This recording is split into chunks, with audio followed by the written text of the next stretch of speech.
As the weather cools off, downtown Henderson, North Carolina heats up with history as the East Coast Drag Times holds their annual Hall of Fame reunion and induction ceremony. Streets are full, cars are hot, and engines are loud.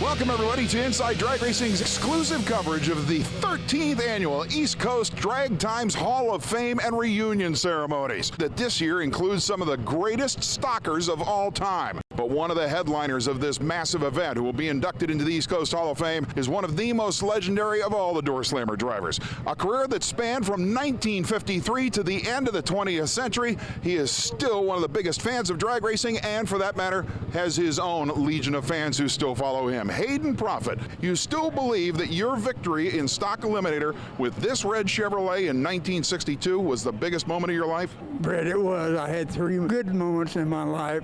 One, the Stock Eliminator, and then I won the East versus West Coast thing. That's right. Yeah, in California. With my Corvair, funny car. And then in Arizona, HRA Nationals, on Saturday, my two cars run each other and repeated it on Sunday. I'm such a lucky guy. I got to drive for all four major manufacturers, and no one else can say that. Right. I've driven every NHRA class there is, except the wheel standers, jets, rocket cars. Now tell us about the Chevrolet. This is a clone car. The original one, guy in Odessa, Texas, sold it and didn't collect the money, and he went and got the car back, and then 3 months later it was stolen. Wow. And then they found it burned out. I think it was about 65. No kidding? Yeah. Well, how accurate is this clone? Did you have anything to do with the construction? I sure did. In fact, when I look at it, the hair stands up on my arms. At the 2013 East Coast Drag Times Hall of Fame event, we got a chance to see a pretty unique scenario in which a gentleman found a car that he thought would be perfect to restore one of his old drag racing creations, and they made the deal right here on the show.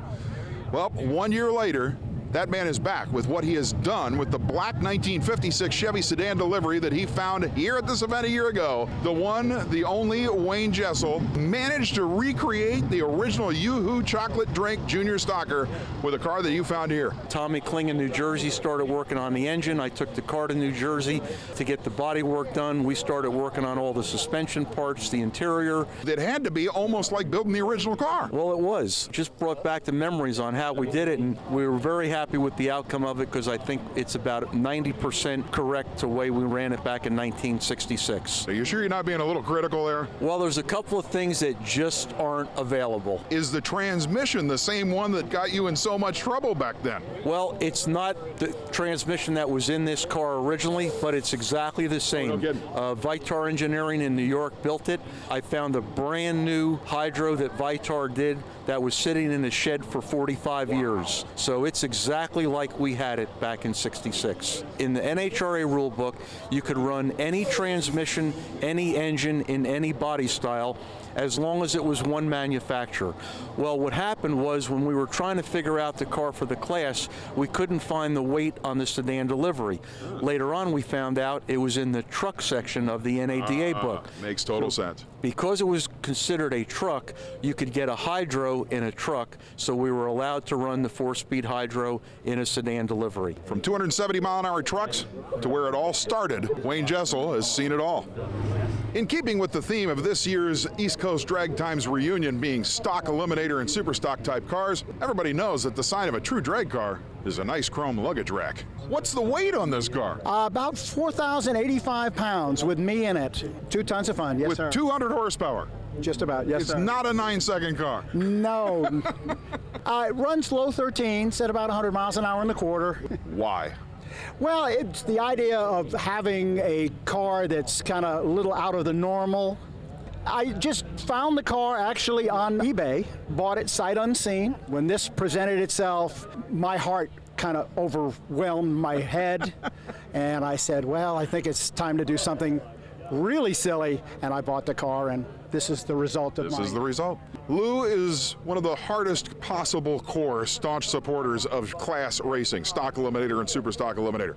This particular machine is more an example of what he is than it is of what you can do with drag racing, but it does indicate that no matter what you think in your head, no matter what combination you come up with, there's probably a class for it, and it might even be competitive.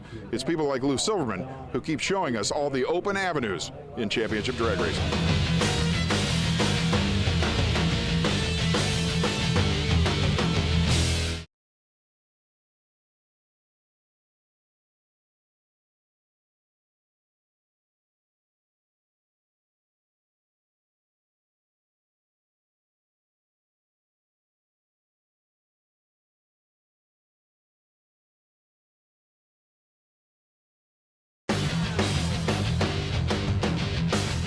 This edition of Inside Drag Racing is being brought to you by ARP, the world leader in fastener technology.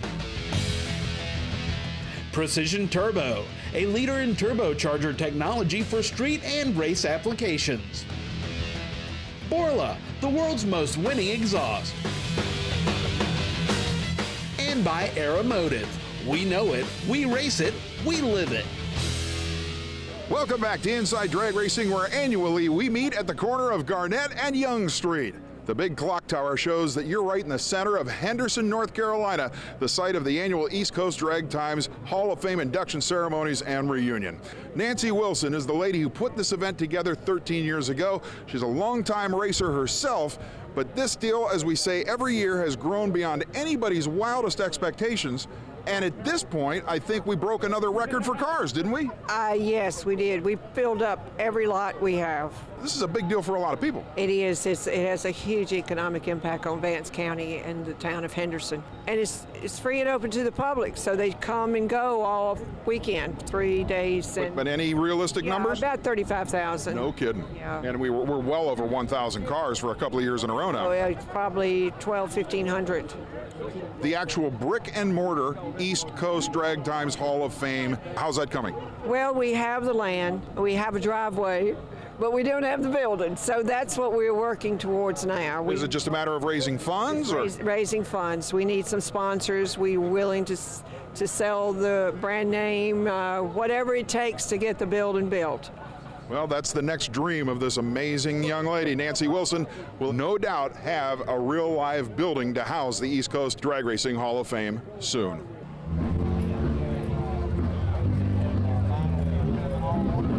Well, I've always been a drag race fan, and Fiats have always been in the competition coupe dragster frames, and this one is the only one I've ever seen with a totally stock, all-steel Fiat Topolino body. It's not lengthened, it's not butchered, it's a totally stock body, but everything else is handmade. One of those things, I'm looking at eBay one day, and there it was on eBay and it hadn't sold. And I thought, man, that's neat. I found the guy's phone number, I called him, we spoke 5 or 6 times. Great guy in Olympia, Washington. He drag raced it. He stopped racing it when it did a big wheel stand and broke the front end. I made him an offer and he took it. And I went and told my wife, honey, I think I bought a car. He said, what do you mean you think you bought a car? You either bought a car or you didn't. It's got a high torque starter, Ford 9-inch rear, Coney coilover, rear shocks, Ford drum brakes in the back, Chevy S10 disc brakes in the front.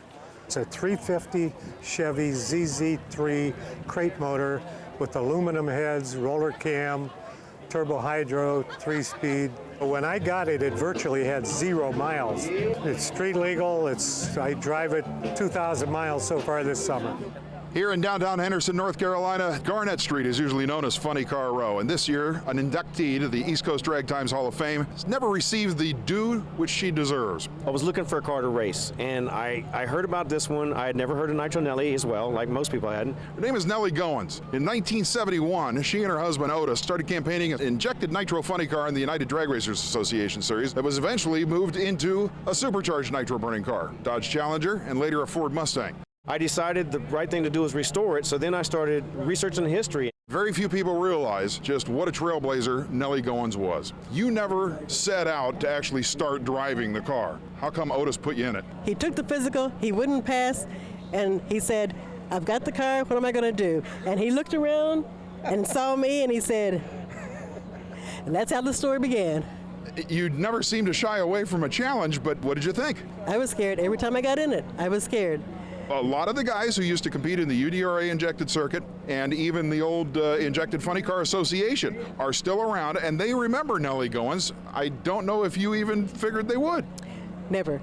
I never thought it would get this far. This is awesome, fantastic. Dave Harada said, Rick, I want to paint the car. I said, fine. And he said, who's going to do the tin work? I said, I don't know. He said, why don't you have Al Berzer do it? I was like, okay. So I had Jack Ostrander called Al Berzer for me, and he looked at it and he says, I can't believe how original it is. The Mach 1 was a supercharged nitro burner that you ran in IHRA national events and a lot of match races. You were a regular campaigner with this car. It was exciting back then. Now it's very, very memorable, and recently especially.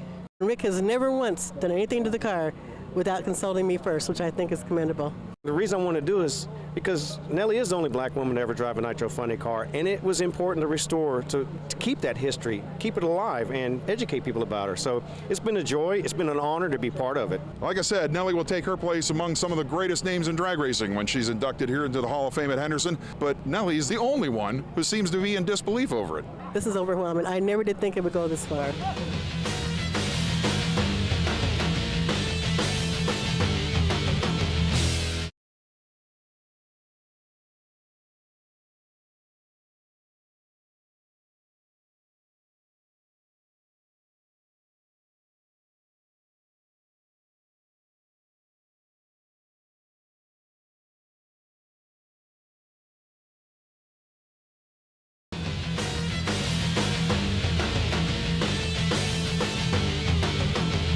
Welcome back to Inside Drag Racing's exclusive coverage of the 13th Annual East Coast Drag Times Hall of Fame and Reunion.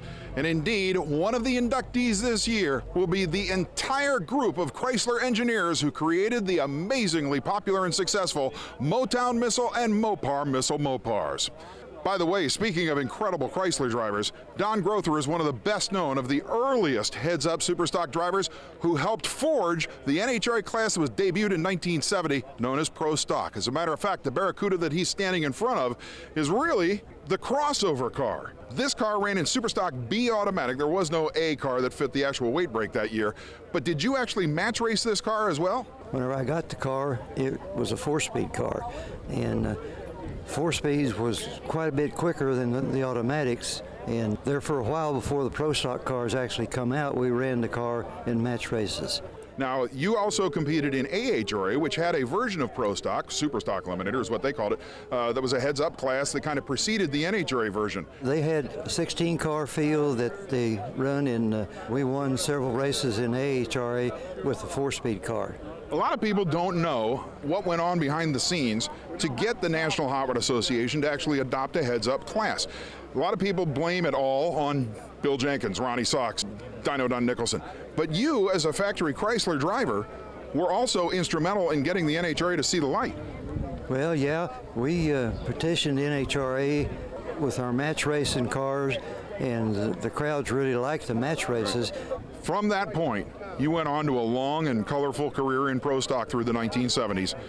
But which do you miss more? Ford Pinto Pro Stocker that you ran towards the end of your career, or the early heads-up Mopars? Well, of course, I like the Mopars. The Ford Pinto was just kind of a protest type car to show NHRA that we could run with the Chrysler cars with the weight brakes. Gotcha. The weight brakes. In other words, anybody can do it, basically. That's right. Don Grother's history in this sport goes back to the early 1960s when he was almost instantaneously a champion in the Oklahoma and Texas drag racing wars. But this car, and the man behind the wheel, of course, helped forge a brand new category that even today remains the epitome of factory performance. This is going to be like going back in time for me to be able to walk the streets down here and see all these cars. One of the inductees in the 2014 East Coast Drag Times Hall of Fame is Rick Hendrick, who, much to the surprise of many of our viewers, actually got his roots in drag racing, in everything from street rods all the way up to supercharged nitro-burning funny cars. I raced as 31 at Person County, and to go to Piedmont, and I stayed right around this area.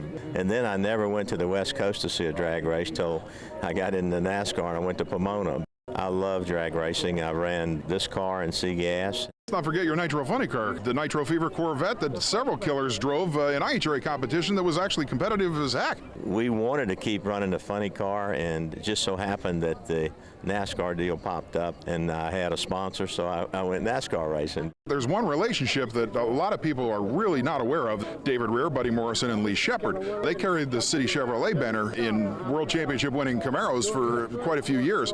How did that even come about? Well, you know, Randy Dorton, who built motors with Sox and Martin when he was 18, was my first engine builder. And Randy got Lee Shepard to do some heads for us. So I met Buddy and David. We kind of worked together. I helped them with their drag car. And one of the coolest things that's happened to me yet, the car in '81 that won IHRA and NHRA, I ended up with that car. No kidding. And Roy Hill one day brought me a motor, and he said, this is an old real Morrison motor. Sent it to David. David calls me and he says, you're not going to believe this. This is the motor that won the NHRA deal in '81. And he said, I did these heads at Winters myself. And so they did a big write-up on it. So I have two of the real Morrison Camaros, but I've got the '81 that's got the original motor. That's my drag racing piece of history.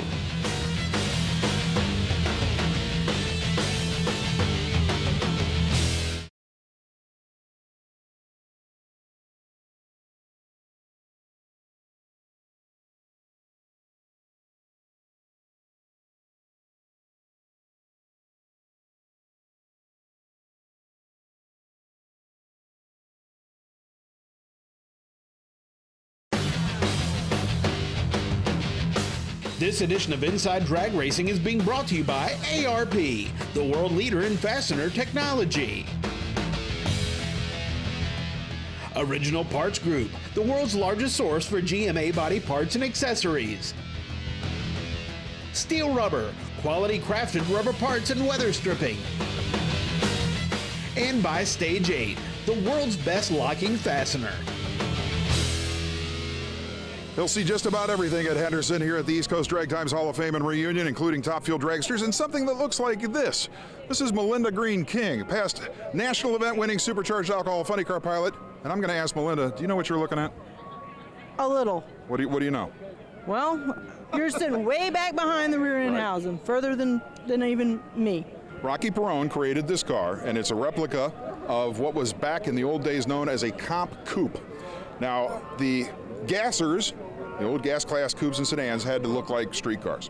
Then there were the Aldards, which were just that, heavily altered, so that many times you couldn't even tell what they were.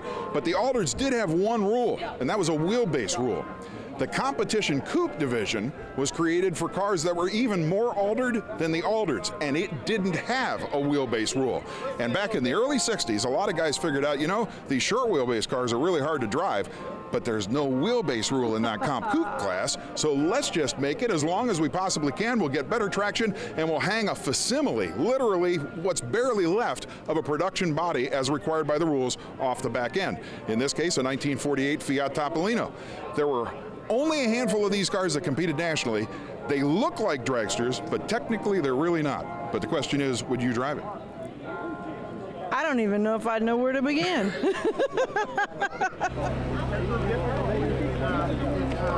It's a 1961 Ford Starliner.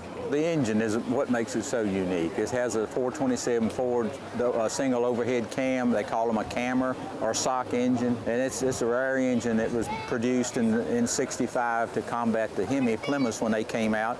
And NASCAR would not let them run it. So it was an engine that never made it in a production car. They put it on a drag strip. It actually had been painted when I bought it and was still disassembled. And when I went to pick it up, it didn't have any seats in it and had all the bumpers and boxes of stuff. It was it was a box car I bought, really. So anyway, we got it home and found out that the seats weren't exactly right. They'd been upholstered, and it had a Cobra Jet engine in it with a 4-speed. So I had a guy in Roanoke that had bought a 61, and his was black and white inside, and he wanted red and white. So we traded seats. He bought my engine and my transmission. So I already had the engine here. So we took the car completely apart, pulled the body off, and put it on a rotisserie. Took the frame completely apart, had it sandblasted. Then they took it and painted it with 3 coats of something called slick sand, which takes all the imperfections out. The running gear is just as nice as this fender right here. And they painted it with chassis black and clear coated it. Then we went and picked it all up, put the body on, and had about 6 guys, and we just lifted the body up and set it back on the frame. And by that time, the guy had my engine ready in Tennessee. I put a 389 gear in it, which was not too low, you know, to drive on the street. After it turned out so good, Zach's, my buddy that owns the other red one down here, he's been on the circuit and showing his car for the last 2 or 3 years, so he talked me into letting him take mine. I can't, because of my wife's health and my business, I couldn't go all over like he did, so he's took it everywhere. And we've won numerous trophies. I mean, it's been outstanding the way that it's been accepted by the people and the judges and all. Many people don't realize that the man behind City Chevrolet and a myriad of NASCAR championship teams, Rick Hendrick, is also involved in drag boats. And we're talking about blown fuel hydros, the bad boys. As a matter of fact, driven by the late, great Jimmy Wright, this incredible piece of equipment was actually set up mechanically by this legend, the one and only Tommy Grove, star of stock, super stock, factory experimental, and nitro funny car racing for almost 3 decades. Tommy, how'd you get involved with Rick on a boat? Rick was told that if they got me, I would probably be able to make the fuel boat run like it should run. I didn't think I could do it at first because I was building a new building for my textile company, and he said, well, if you can help me, I'll get an engineer to do all the work for you on your building. You just tell him what you want, he'll work with the contractor, and you can go with me on the weekend. That's a good deal. Yeah, and he said, you go with me on the weekend. So I thought, well, I hadn't raced for a long time, and that sounded good to me. So all I did was tune the motor and got to where we worked on the prop. First thing we had to do is the boat wanted to raise up real high in the front when we take off. We'd move the prop back a little bit, and the boat would kind of be a little more level. Then if you moved the prop back a little farther, the back of the boat would come up first. So we found the medium for the prop, got that working. The boat was seemingly handling all right, but when you'd shift into high gear with it, it would want to jerk the left front of the boat out of the water. So we moved the battery up to the front. Never working with boats, I was used to tires. Tires will spin, it's hard to get traction, props get traction. So I decided if we cut the ear of the prop down a little bit, maybe it'll slip a little bit, and when we shift into high gear, it'll keep from jerking the sponson out of the water. And that helped. Well, the very first time we went to the water with the boat, I believe we set the world's record for propeller-driven boats. And it was up around 210, 215, right in there. And everybody thought those were phony times out west. Right. And as it turned out, we had to go to Phoenix to a race, and one of the very first qualifying runs we made, I believe, was 215, and everybody about fell over. They thought that ended the argument. The argument was over, so now it's time to go racing.